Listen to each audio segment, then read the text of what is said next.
Maranatha, my PBC family and friends. Pastor Brian here with another quick bite, living the Word.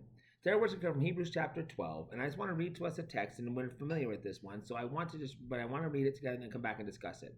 It says, "Wherefore, seeing we are also compassed about with so great a cloud of witnesses, let us lay aside every weight and the sin which doth easily beset us, and let us run with patience the race that is set before us, looking unto Jesus, the author and finisher of our faith, who, for the joy that was set before him, endured the cross, despised the shame, and is set now at the right hand of God." Now, we've talked before about that joy that was set before him, but what I really want us to focus on today is our walk instructions in this. How we and you and I are to conduct ourselves as Christians in this idea, right? Because this is what it actually says here. He says that we know we have a great compass of witnesses around us, but really that's great. And looking at those things and paying attention to those things are a blessing, and they're examples, and help us to lay aside those weights that easily beset us.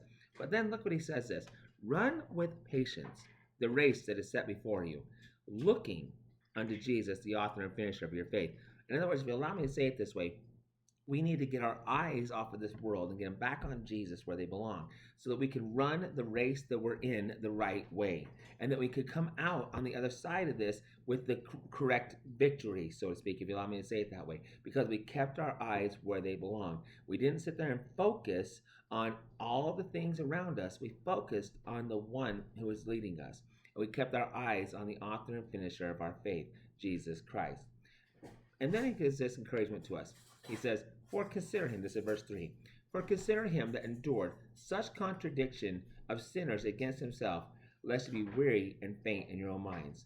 So remember, even Jesus had to deal with the sinners, for lack of better terms, in his own time, right? Those who wanted to come out against him, those who were in contradiction to him.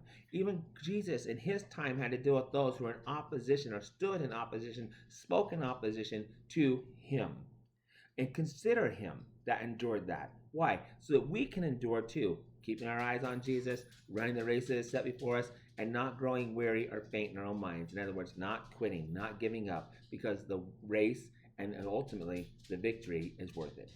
So I hope this encourages you today. As always, remember, I love you, we love you, God loves you, and God's got this.